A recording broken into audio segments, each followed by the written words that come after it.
হ্যাঁ, তাড়াতাড়ি চলে আয় আর তোর বিজনেস আইডিয়াটা বল। Hello sir, my name is Fellu and I am a big entrepreneur and very intelligent student boy in this school, and I am the over smart and the bulletin and the cow is the dog and the thirsty crow. তুই তোর এইসব বকবক বন্ধ কর, তোর সম্পর্কে সবাই খুব ভালোভাবে জানে। তুই কি বিজনেস আইডিয়া নিয়ে এসেছিস সেটা তাড়াতাড়ি বল। আমার কাছে অনেক বিজনেস আইডিয়া আছে, এক সে বড়কর এক বিজনেস আইডিয়া শোনাবো আপনাদের আমি। দেখ ফেলু, তোর ফালতু বকবক বন্ধ কর আর তোর বিজনেস আইডিয়া শোনা। আমার বিজনেস আইডিয়াটি হলো, আমার কাছে একটা টিনের ড্রাম আর কাগজের ঠোঙা থাকবে আর আমি বিক্রি করব ঝালমুড়ি। আমি প্রতিদিন 500 ঠোঙা ঝালমুড়ি বিক্রি করার টার্গেট রাখবো। মার্কেটে মুড়ি 50 টাকা কিলো, আমার একদিনের জন্য 10 কিলো মুড়ি চাই। 50 × 10 মানে 500 টাকা।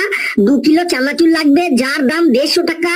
5 কিলো পেঁয়াজ লাগবে যার দাম 160 টাকা। 4 কিলো শসা লাগবে যার দাম 240 টাকা। 20টা পাতিলেবু লাগবে যার দাম 100 টাকা। 1 কিলো সরষের তেল লাগবে যার দাম 130 টাকা। আর 5 কিলো কাঁচা লঙ্কা লাগবে যার দাম 300 টাকা। আর কাগজের ঠোঙা লাগবে 500 পিস যার দাম 100 টাকা। যদি আমি টোটাল ইনভেস্টমেন্ট দেখি তাহলে আমার লাগবে মোট 500 plus 150 plus 160 plus 240 plus 100 plus 130 plus 300 plus 100 মোট 1680 টাকা। 1680 টাকা আমার বিজনেস স্টার্ট হয়ে যাবে। আর আমি এক ঠোঙা ঝালমুড়ি 25 টাকা করে বিক্রি করব। তাহলে 500 ঠোঙা ঝালমুড়ির দাম হবে 500 × 25 মানে 12,500 টাকা। এবার এই 12,500 থেকে যদি আমার ইনভেস্টমেন্ট বাদ দিই তাহলে হবে 12,500 মাইনাস 1680 মানে 10,820 টাকা।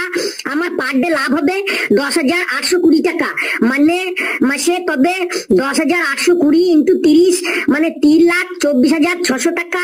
বছরে হবে 3,24,600 × 12 মানে 38,95,200 টাকা। শরীর খারাপ বা কোনোদিন যদি আমি ছুটি নিই তার জন্য 95,200 টাকা বাদ দিলাম, তাহলে আমার বছরে 38 লাখ টাকা লাভ থাকবেই থাকবে। এত টাকা তো আমি ইঞ্জিনিয়ার হয়েও কামাতে পারবো না। মানে তোর ঘরের লোক এই জন্যই তো কি স্কুলে পাঠায় যে তুই পড়ালেখা করে টিনের ড্রাম নিয়ে ঝালমুড়ি বিক্রি করবি। স্যার, কোন বিজনেসই ছোট্ট নয় আর কর্মের থেকে বড় কোনো ধর্ম নেই। ওই বেশি বড় বড় ডায়লগ বলিস না তুই। সবই বুঝলাম, কিন্তু তুমি 10 কিলো মুড়ি মাখাতে 5 কিলো কাঁচা লঙ্কা ব্যবহার করবে। ওই মুড়ি খেলে ঝালে কেউ টিকতে পারবে? স্যার, মুড়িটার নামই তো হলো ঝালমুড়ি, তাই বলে এত ঝাল? স্যার, মুড়িটা তো ঝাল দেবারও কারণ আছে। আমারও ঝালমুড়ির দোকানের পাশেই আমার ভাইকে চিনির শরবতের দোকান দিতে বলবো। ঝালমুড়ি খেয়েই যখন কাস্টমারদের ঝাললে একদম মুখ জ্বলে যাবে তখনই ওরা মিষ্টি শরবত খেতে যাবে। আর প্রতি গ্লাস শরবতের দাম হবে 15 টাকা। 1 গ্লাস শরবত তৈরি করতে 3 টাকা চিনি লাগবে, তাহলে প্রতি গ্লাসে 13 টাকা করে লাভ থাকবে। তাহলে 500 × 13 মানে 6,500 টাকা এই শরবত বিক্রি করে পার ডে আমার লাভ হবে। তাহলে 6,500 টাকা মানে মাসে হবে 1,95,000 টাকা আর বছরে হবে 23,40,000 টাকা। কি সাংঘাতিক আইডিয়া রে! ওই শরবত খেয়েও যদি কাস্টমারদের মুখের ঝাল না দূর হয় তখন কি করবি? স্যার, ওই শরবত খেয়েও যদি কাস্টমারদের ঝাল না দূর হয় তাহলে আমি আমার কাকাকে ওই শরবতের দোকানের পাশেই ল্যাংচার দোকান খুলতে বলবো। ওই ল্যাংচা খেলেই ঝাল মিটে যাবে। ধরুন 100 কাস্টমারের শরবত খেয়ে ঝাল মিটে গেল, পড়ে রইল 400 কাস্টমার। ওই 400 কাস্টমার যদি দুটো করে ল্যাংচা খায় তাহলে একটি ল্যাংচা 10 টাকা হলে দুটো ল্যাংচা 20 টাকা। তাহলে 20 × 400 কাস্টমার মানে 8,000 টাকার ল্যাংচা বিক্রি হবে। আর 8,000 ল্যাংচা বানাতে 3,500 টাকা খরচ হইলে 5,500 টাকা পার ডে লাভ হবে। তাহলে এবার আপনি মাসের আর বছরের হিসাবটা করে নিন। তারপর এমন একদিন আসবে তখন আমি শুধু দিনে বসে বসে শুধু মেশিনে টাকাই গুনবো। কি বক বক করছিস তুই?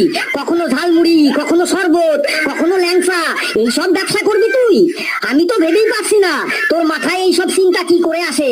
সব বাচ্চারা বড় হয়ে বড় বড় চিন্তা করে আর তুই এত ছোট ছোট চিন্তা করিস। বড় চিন্তা কি তোর মাথায় আসে না? যেমন প্রপার্টি বিজনেস, সোনার বিজনেস, কারখানা বানা, কোম্পানি বানা, এমন কোন আইডিয়া খোঁজ যেখানে লোক তোর আন্ডারে কাজ করবে আর তুই বসে বসে টাকা কামাবি। এটাই বলে স্মার্ট বিজনেস, স্মার্ট আইডিয়া।